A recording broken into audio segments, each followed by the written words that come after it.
सबसे पहले हम थायराइड हार्मोन्स के बारे में सिंपल तरीके से समझ लेते हैं। हमारे बॉडी के अंदर थायराइड ग्लैंड्स होते हैं और इसी थायराइड ग्लैंड्स के अंदर से थायराइड हार्मोन्स रिलीज होते हैं under the regulation of thyroid stimulating hormones. हमारे बॉडी के अंदर दो different types of thyroid hormones होते हैं। एक होता है T3 हार्मोन एंड दूसरा है T4 हार्मोन। T3 हार्मोन को ट्राई आयोडोथायरोनिन हार्मोन भी बोला जाता है एंड T4 हार्मोन को थायरोक्सिन हार्मोन भी बोला जाता है। सो ये तो था एकदम short and simple introduction about thyroid hormones. Hope आपको अच्छे तरीके से समझ गया होगा। नेक्स्ट हम physiological role of thyroid hormones के बारे में समझ लेते हैं, यानी कि थायराइड हार्मोन्स हमारे बॉडी के अंदर कौन कौन सा फंक्शन दिखाता है एंड इनका मेन रोल क्या होता है, इसके बारे में समझ लेते हैं। सबसे पहला है basal metabolic rate. Thyroid hormones increase basal metabolic rate. When basal metabolic rate increases, it also leads to increase in oxygen consumption of body and heat production of body। सबसे पहले हम ये समझ लेते हैं कि बेसल मेटाबॉलिक रेट का मतलब क्या होता है। बेसल मेटाबॉलिक रेट का सिंपल मतलब होता है एनर्जी। जब हमारी बॉडी रेस्ट पोजीशन पर रहती है और उस दौरान जो एनर्जी एक्सपेंडिचर होता है, जो एनर्जी खर्च होता है, इसी को हम बोलते हैं बेसल मेटाबॉलिक रेट। और थायराइड हार्मोन्स इसी बेसल मेटाबॉलिक रेट को इंक्रीज करते हैं, जिसकी वजह से हमारे बॉडी के अंदर ऑक्सीजन कंजम्पशन भी इंक्रीज हो जाता है एंड हीट प्रोडक्शन भी धीरे धीरे इंक्रीज होना चालू हो जाता है। नेक्स्ट है carbohydrate metabolism. Thyroid hormones enhance carbohydrate metabolism by increasing glucose absorption. They also cause breakdown of glycogen and enhances glucose production. हमारे बॉडी के अंदर थायराइड हार्मोन ग्लूकोज एब्जॉर्प्शन को इंक्रीज करता है और इसी के वजह से कार्बोहाइड्रेट मेटाबॉलिज्म काफी ज्यादा एनहांस हो जाता है। इसी के साथ साथ थायराइड हार्मोन हमारे बॉडी के अंदर ग्लाइकोजन का ब्रेकडाउन करता है एंड ग्लूकोज के प्रोडक्शन को भी काफी ज्यादा एनहांस कर देता है। इसके बाद है lipid metabolism. Thyroid hormone increase lipid metabolism by increasing lipolysis. They also lower the cholesterol level. हमारे बॉडी के अंदर थायराइड हार्मोन लिपोलाइसिस को इंक्रीज कर देता है और इसी के वजह से लिपिड का मेटाबॉलिज्म काफी ज्यादा इंक्रीज हो जाता है। इसी के साथ साथ थायराइड हार्मोन हमारे बॉडी के अंदर कोलेस्ट्रॉल के लेवल को भी कम करने का काम करते हैं। नेक्स्ट है protein metabolism. Thyroid hormones cause protein metabolism. दे stimulate protein synthesis eight normal levels. Thyroid hormones हमारे बॉडी के अंदर प्रोटीन का मेटाबॉलिज्म करता है और इसी के साथ साथ थायराइड हार्मोन प्रोटीन के सिंथेसिस को भी स्टिमुलेट करने का काम करता है। नेक्स्ट है growth and development. Thyroid hormones are essential for a proper growth and development. They play a critical role in brain development. Thyroid hormones stimulate bone growth and skeletal maturation. These hormones are vital for the development and functioning of the nervous system. Thyroid hormone हमारे body के अंदर growth and development के लिए काफी ज्यादा essential होता है, काफी ज्यादा इंपॉर्टेंट होता है। थायराइड हार्मोन हमारे ब्रेन के डेवलपमेंट में काफी ज्यादा इंपॉर्टेंट रोल निभाता है। इसी के साथ साथ ये हार्मोन हमारे बोन के ग्रोथ को काफी हद तक स्टिमुलेट करता है एंड हमारे स्केलेटल सिस्टम को काफी ज्यादा मैच्योर कर देता है। इन सब के साथ साथ थायराइड हार्मोन हमारे नर्वस सिस्टम के फंक्शन के लिए एंड नर्वस सिस्टम के डेवलपमेंट के लिए काफी ज्यादा इंपॉर्टेंट होता है। नेक्स्ट है cardiovascular effects. Thyroid hormones increase heart rate, myocardial contractility and cardiac output, thereby enhancing overall circulation. They increase systolic blood pressure, which help in maintaining oxygen delivery to tissues. Thyroid hormone हमारे heart के अंदर heart rate, myocardial contractility and cardiac output को increase करने का काम करता है और इसी की वजह से हमारे बॉडी का जो सर्कुलेशन होता है वो काफी ज्यादा एनहांस हो जाता है, काफी ज्यादा इंप्रूव हो जाता है। इसी के साथ साथ ये हार्मोन हमारे सिस्टोलिक ब्लड प्रेशर को भी इंक्रीज करता है, जिसकी वजह से हमारे टिश्यूज के पास अच्छे तरीके से ऑक्सीजन डिलीवर हो पाते हैं। थायराइड हार्मोन हमारे बॉडी के अंदर डिफरेंट फिजियोलॉजिकल प्रोसेसेस को भी प्रोड्यूस करने का काम करता है। जैसे कि थायराइड हार्मोन हमारे बॉडी के अंदर गट के मूवमेंट को एनहांस करता है, यानी कि इंटेस्टाइन का जो मूवमेंट होता है उसको एनहांस करता है, जिसके वजह से कॉन्स्टिपेशन प्रिवेंट हो जाता है एंड डाइजेशन काफी अच्छे तरीके से होने लगता है। इसी के साथ साथ थायराइड हार्मोन हमारे बॉडी के अंदर रेड ब्लड सेल के प्रोडक्शन को भी काफी ज्यादा स्टिमुलेट करता है और इसी के साथ साथ थायराइड हार्मोन हमारे रिप्रोडक्टिव फंक्शन को एंड रिप्रोडक्टिव हेल्थ को भी काफी अच्छे तरीके से रेगुलेट करने का काम करता है। सो ये तो था physiological roles of thyroid hormones.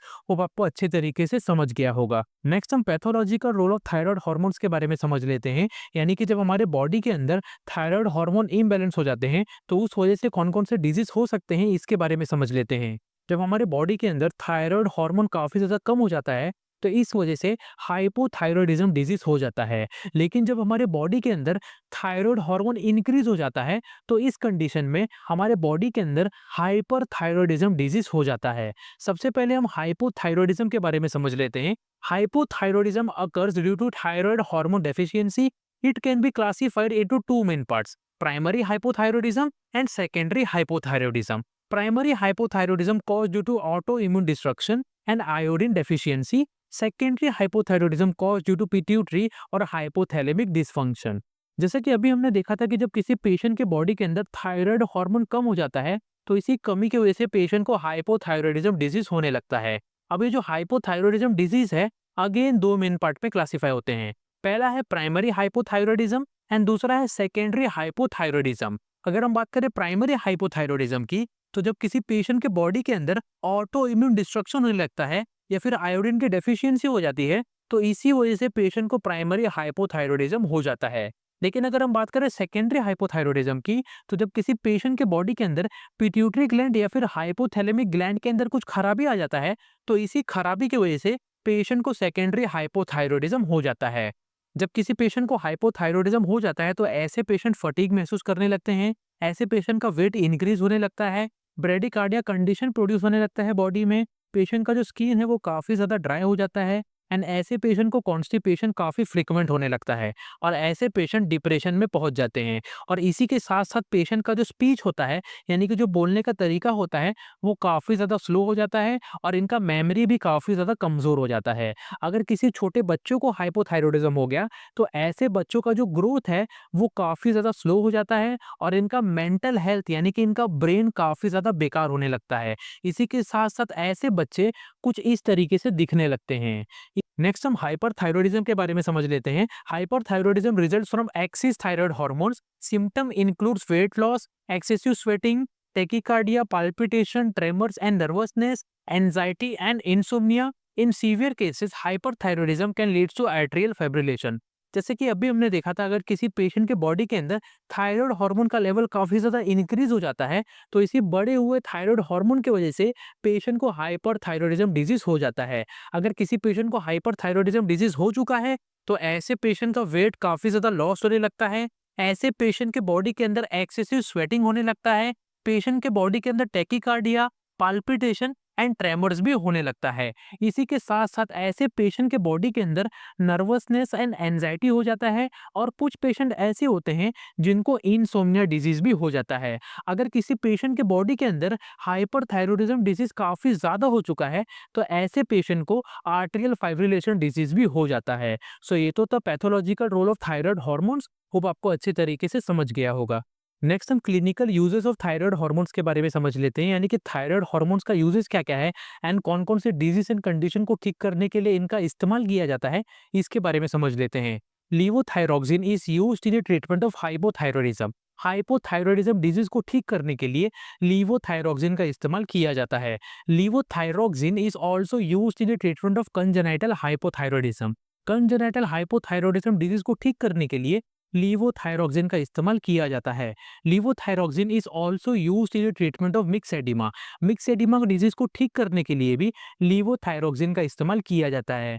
लीवोथायरोनिन is used in the treatment of severe hypothyroidism. Severe hypothyroidism disease को ठीक करने के लिए लियोथायरोनिन का इस्तेमाल किया जाता है। Thyroid hormones are used in the treatment of goitre. Goitre disease को ठीक करने के लिए भी थायराइड हार्मोन्स का इस्तेमाल किया जाता है। Levothyroxine is used in the treatment of thyroid cancer. Thyroid cancer को ठीक करने के लिए इनके ट्रीटमेंट में लीवोथायरॉक्सिन का इस्तेमाल किया जाता है। Levothyroxine is used as hormone replacement therapy. Hormone replacement therapy के लिए भी लीवोथायरॉक्सिन का इस्तेमाल किया जाता है। सो ये तो था clinical uses of thyroid hormones. Hope आपको अच्छे तरीके से समझ गया होगा। सो यहाँ पर थायराइड हार्मोन्स चैप्टर अच्छे तरीके से खत्म होता है। अगर आपको किसी भी टाइप का क्वेश्चन या फिर डाउट है, तो आप हमें कमेंट बॉक्स में पूछ सकते हैं।